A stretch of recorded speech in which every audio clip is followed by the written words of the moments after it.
Channel yoga education India में विद्यार्थियों, आज से हम ग्रहण संहिता को समझेंगे, जो को पहले फर्स्ट नंबर का वीडियो है या ग्रहण संहिता से अंतर्गत। और विद्यार्थियों, यह भी हठ योग के अंतर्गत ही आता है। हठ प्रदीप का आपने देखा ही होगा, समझा ही होगा, लेकिन आज से हम ग्रहण संहिता समझेंगे, जो यह भी हठ योग के अंतर्गत है और नेट के सिलेबस में यह ऐड है। ठीक, चलिए। और विद्यार्थियों, इसके रचनाकार आप नोट करें, घृण ऋषि इसके रचनायक हैं, और जो सिद्ध हठ योगी थे। घृण ऋषि सिद्ध हठ योगी थे, और इनका जो योग है, योग प्रकरण है सप्तांग योग। यानी इनके ये जो घृण ऋषि है, घृण संहिता में 7 अध्याय या 7 अंगों का वर्णन किया गया है। आप और इनका जो है ये ग्रंथ सप्तांग योग के नाम से प्रचलित है। इस तरह के भी क्वेश्चन पूछे जा सकते हैं कि कौन से ऐसे ऋषि हैं या कौन से ऐसा ग्रंथ है जिसमें सप्तांग योग है, तो आप घृण संहिता बताएंगे, और ऋषि के नाम से पूछेंगे, रचनायक ने, तो आप घृण ऋषि बताएंगे। तो आप नोट भी साथ में करते चलें ताकि आपको अच्छे से याद हो जाए। और विद्यार्थियों, इसको आप स्वतंत्र ग्रंथ में रख सकते हैं, और यह स्वतंत्र ग्रंथ में रखा भी गया है। और अनुमान के अनुसार इसका काल है 17वीं शताब्दी, अनुमानित है 17वीं शताब्दी है। और इसकी विद्यार्थियों पहली प्रति जो है प्राप्त हुई थी 1804 की है। जो पहली प्रति प्राप्त हुई थी वह 1804 की है, यानी 1804 में प्राप्त हुई थी। ये आप नोट कर सकते हैं। और विद्यार्थियों, यह जो है ज्ञान किसको प्रदान किया था उन्होंने? राजा चंड कपाली को। जो चंड कपाली नामक राजा थे, उनको इन्होंने यह ज्ञान प्रदान किया है। तत्व ज्ञान, यानी तत्व ज्ञान प्रदान किया है उनको, तत्व ज्ञान के विषय में बताया है। घृण ऋषि ने चंड कपाली राजा को यह ज्ञान प्रदान किया है। यहाँ पर ऐसे नोट करेंगे। और विद्यार्थियों, इसको ये इस तरह आप नोट कर सकते हैं, जैसे इसको सप्तांग योग कहो, या 7 उपदेश कहो, या 7 अध्याय, इस तरह आप नोट कर सकते हैं। लेकिन योग की भाषा में तो सप्तांग योग ही आपको बताने होंगे, 7 उपदेश ही बताने होंगे, और ये जो 7 अध्याय आप समझने के लिए नोट कर सकते हैं। चलिए, अब इसमें मैं आगे मेन टॉपिक आज बता दूं, उसके विषय में विस्तार से आगे मैं आने वाले वीडियो में समझाऊंगी, क्योंकि फर्स्ट वीडियो है ना, तो इसमें थोड़ा सा मैं जो जितना भी इनके सिलेबस में है, इनके यानी घृण संहिता में जितना है, मैं इस वीडियो में आपको बता दूं, ताकि आपको याद रहे कि आखिर क्या क्या हमें तैयार करना है। ठीक, चलिए। अब जो 7 अंग हैं, उनका फर्स्ट है षटकर्म। षटकर्म में विद्यार्थियों 6 कर्म हैं। धोती, और क्रम से भी आपको नोट करना है, क्योंकि क्रम पूछा जा चुका है, पूछा भी जाता है।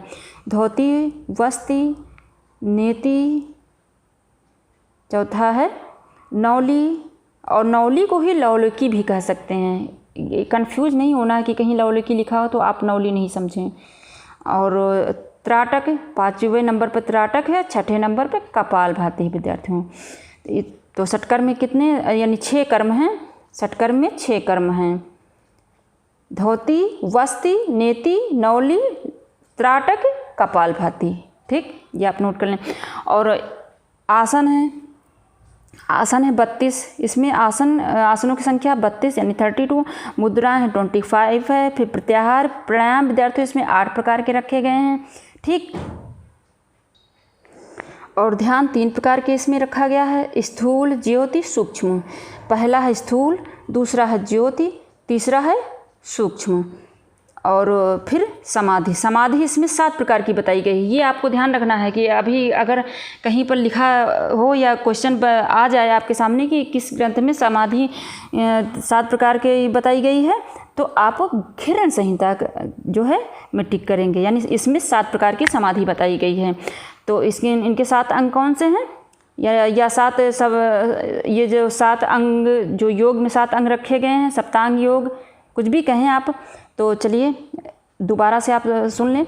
षटकर्म, आसन, मुद्रा, प्रत्याहार, प्राणायाम, ध्यान, समाधि। और यह विद्यार्थियों आपको ध्यान रखना है कि सभी ग्रंथों में प्राणायाम को पहले रखा गया है। आप दिमाग लगाइए, आपने देखा पढ़ा होगा पहले, सभी ग्रंथों में प्राणायाम पहले, यानी चौथे नंबर, ये प्राणायाम पहले रखा जाता है सभी ग्रंथों में।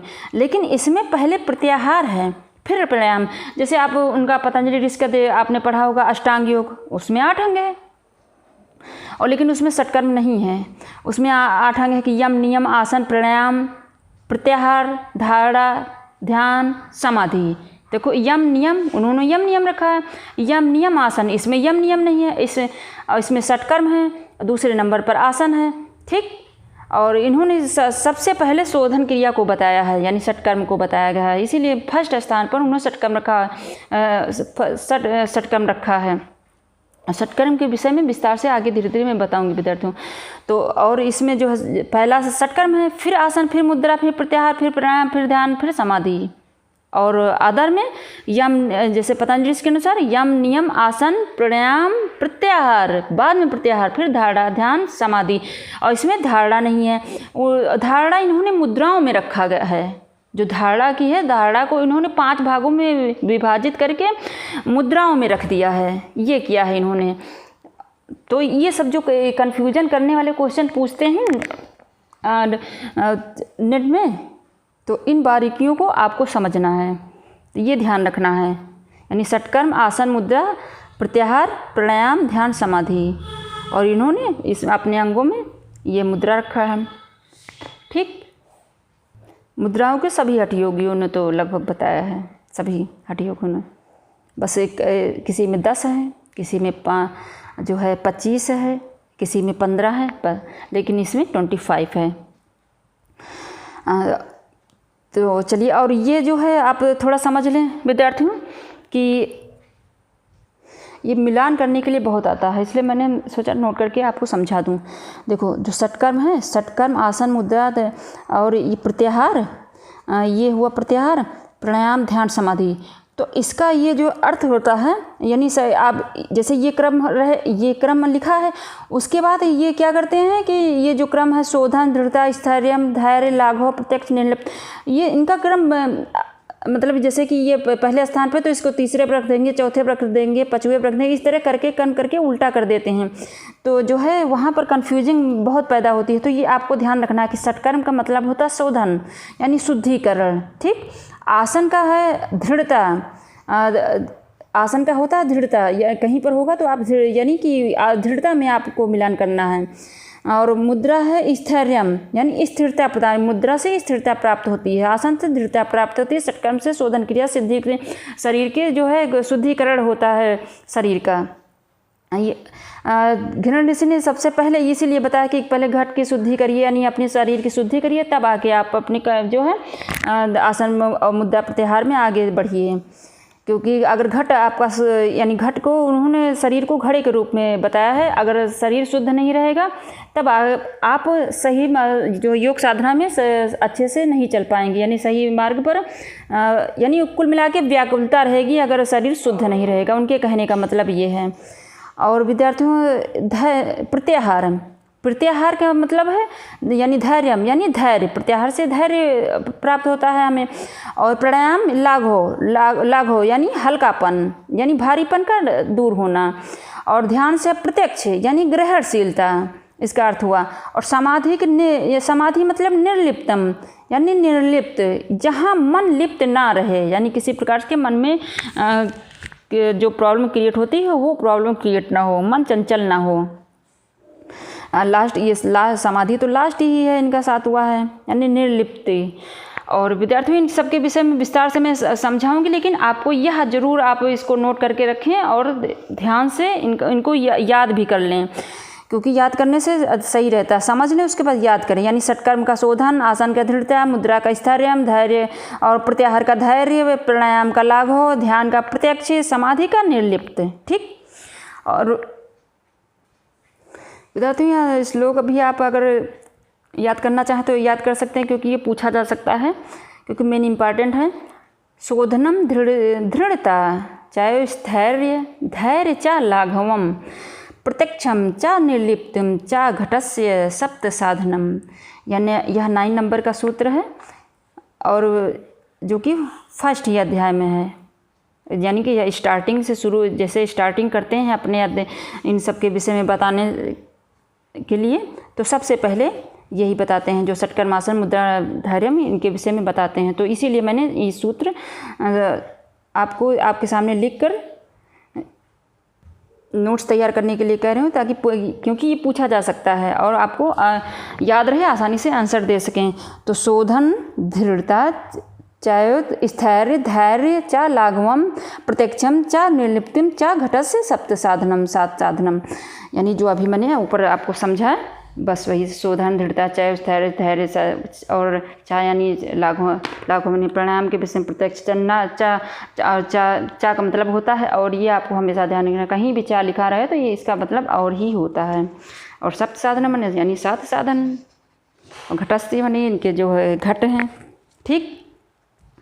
और विद्यार्थियों, इसमें जो है कहीं ये नहीं लिखा है कि सूत्रों की संख्या इतनी है, लेकिन मैं आपको जानकारी के अनुसार, आपकी जानकारी के लिए मैं बता दूं कि ये जो पहले में है, पहले अध्याय में इनके यानी ये जो अध्याय पार्ट, पहले अंग या अध्याय या उपदेश जो डिवाइड कर रखा है, तो उसमें से पहले में 60 है, दूसरे में 45 है, यानी पहले में 60 है, दूसरे में 45 है, फिर तीसरे में 100 है, फिर चौथे में 5 है, यानी प्रत्याहार में चौथे नंबर का प्रत्याहार है ना, इसमें 5 है, और फिर ये जो है पाँचवें में प्राणायाम में 98 है, फिर है ये जो 6 में यानी ध्यान में 22 सूत्र है, और ये जो है समाधि यानी 7वें में 23 सूत्र है, यानी कि 60, 45, 100, 5, 98, 22, 23।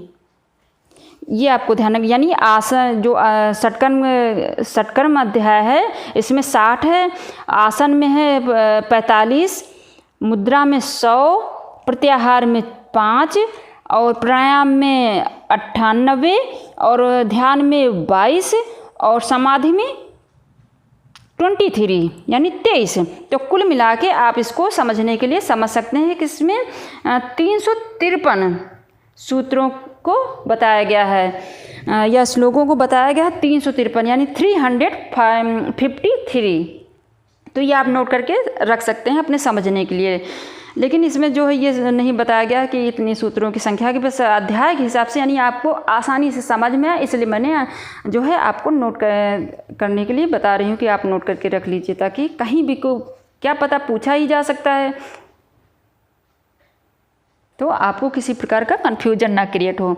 तो आशा करते हैं विद्यार्थियों, आपने प्रथम वीडियो में यह देख लिया है कि इसमें कितना सिलेबस है, यानी क्या क्या है इस ग्रहण संहिता में, और इसके विषय में विस्तार से मैं आपको अगले वीडियो में और अदर वीडियो में, मतलब अब एक ही वीडियो में सब बन नहीं जाएगा, तो क्रम से बताती रहूँगी। और क्रम से सारे वीडियो देखिए और साथ में नोट्स भी बनाएं, क्योंकि मैं अपने जो नोट्स ही आपको प्रोवाइड करवा रही हूँ। क्योंकि जैसे सब लोग मांगते रहते मुझे नोट्स दे दो, मैं कहाँ से अध्ययन करूँ, कैसे पढूँ, क्या करूँ, तो मेरा ये मानना है कि सभी पढ़ें, सभी आगे बढ़ें। तो आप खुद पढ़िए और दूसरे बच्चों को भी शेयर करिए, और जहाँ कहीं ना समझ में आए कमेंट बॉक्स में शेयर करें, मैं आपको दोबारा सब समझा दूँगी। अगर हमारे चैनल पर नए हैं तो सबसे पहले मेरे चैनल को सब्सक्राइब करें, बेल आइकन ज़रूर प्रेस करिएगा, ताकि मैं जैसे ही वीडियो अपलोड करूं आपको तुरंत नोटिफिकेशन प्राप्त हो सके। तो धन्यवाद।